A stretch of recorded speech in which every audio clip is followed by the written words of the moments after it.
Salut à tous, bienvenue dans le résumé d'un livre qui a traversé les générations, franchi les frontières et transformé des milliers de vies à travers le monde. Publié pour la première fois en 1926, L'homme le plus riche de Babylone n'est pas juste un livre sur l'argent. C'est un véritable manuel de sagesse financière, intemporelle et universelle. Dans cette série, je vais te révéler les secrets que les anciens Babyloniens utilisaient pour bâtir leur richesse, des principes simples, puissants et toujours d'actualité. Si tu veux reprendre le contrôle de ton argent, construire ta liberté financière et comprendre les lois éternelles de l'or, tu es au bon endroit. Installe-toi confortablement, abonne-toi si ce n'est pas encore fait, et prépare-toi à découvrir ce que l'école ne t'a jamais enseigné sur la richesse.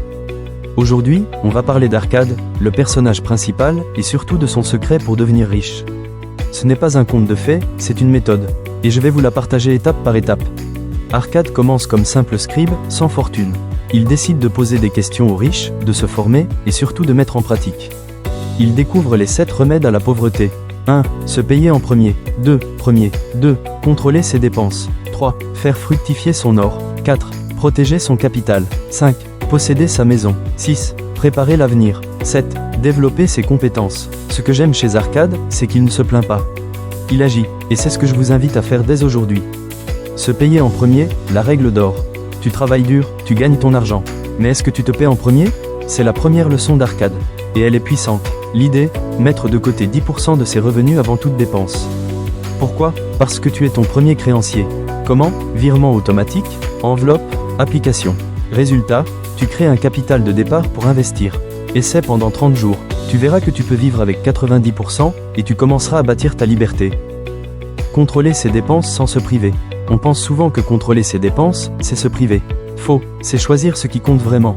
Analyse de tes dépenses, fixes, variables, impulsives. Méthode, budget 50, 30-20e, minimalisme, journaux de dépenses. Objectif, vivre en dessous de ses moyens, sans frustration. Tu peux très bien vivre mieux avec moins si tu dépenses avec intention. Faire fructifier son or, l'investissement intelligent. Épargner, c'est bien, mais faire fructifier ton argent, c'est encore mieux. Ton argent doit travailler pour toi. Différence entre épargne et investissement. Exemple, immobilier, bourse, business en ligne. Règle d'Arcade, investir prudemment, avec conseils avisés. Ne laisse pas ton argent dormir. Fais-le bosser pendant que toi, tu vis. Protéger son capital, ne pas perdre son or. Tu as commencé à épargner, à investir. Maintenant, il faut protéger ce que tu construis. Ne pas investir dans ce qu'on ne comprend pas. Se méfier des promesses trop belles. Diversifier ses placements. La richesse, ce n'est pas juste gagner. C'est aussi savoir garder. Augmenter sa capacité à gagner. Tu veux plus d'argent? Alors développe plus de valeur. C'est aussi simple que ça. Apprendre de nouvelles compétences. Se former en continu. Monétiser ses talents. Freelance, consulting, création. Tu es ton meilleur actif. Investis en toi, chaque jour. Les 5 lois de l'or, analyse et interprétation. Dans le livre, il y a 5 lois de l'or. Ce sont des principes intemporels. Et aujourd'hui, on va les décortiquer. 1. L'or vient à celui qui épargne. 2. L'or travaille pour celui qui l'investit. 3. L'or reste avec celui qui le protège. 4. L'or fuit l'ignorant. 5. L'or s'éloigne des rêveurs irréalistes. Ces lois sont comme des balises. Si tu les suis, tu ne te perdras jamais financièrement. L'histoire de Banzir et Kobe, le déclic. Banzir et Kobe sont comme beaucoup d'entre nous. Ils travaillent dur, mais restent pauvres. Jusqu'au jour où ils se posent la question. Pourquoi ne sommes-nous pas riches? Ils vont voir Arcade, ils apprennent, ils changent. Leçon, le déclic vient de la prise de conscience. Pose-toi cette question aujourd'hui, et commence ton propre chemin vers la richesse. L'importance de l'éducation financière. On nous apprend à travailler, mais pas à gérer l'argent. Et c'est là que le livre devient une école. Pourquoi l'école ne nous enseigne pas la richesse? Où apprendre? Livres, podcasts, mentors. Plan d'apprentissage personnel. L'argent fuit l'ignorant. Il suit celui qui apprend. L'histoire du prêteur d'or, le crédit responsable. Le crédit peut être un outil puissant ou une prison.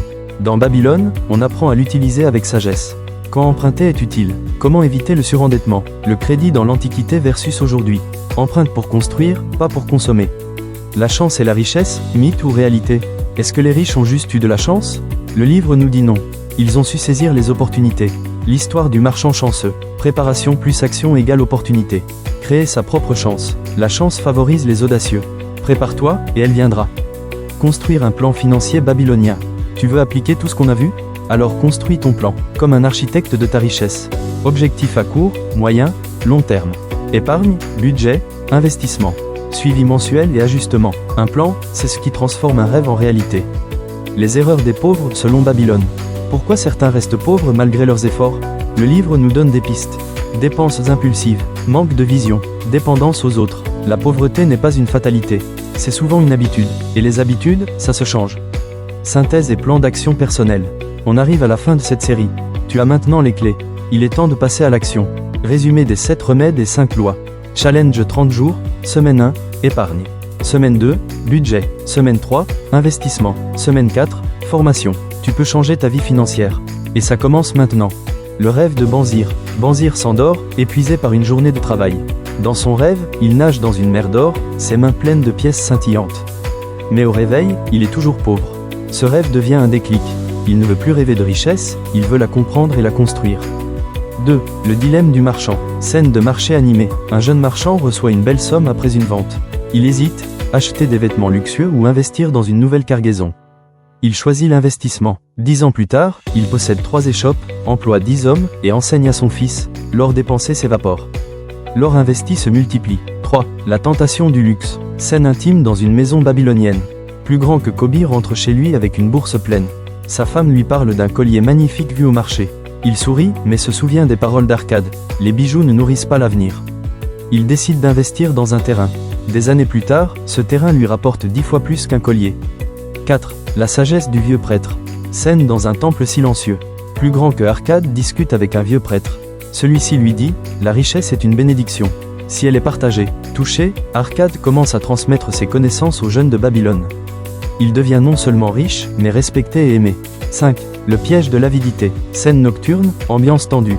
Plus grand qu'un homme veut doubler son argent en une nuit. Il mise tout sur une affaire douteuse. Il perd tout. Arcade le retrouve, abattu, et lui dit « L'or fuit ceux qui le poursuivent trop vite. » La richesse se construit lentement, mais sûrement.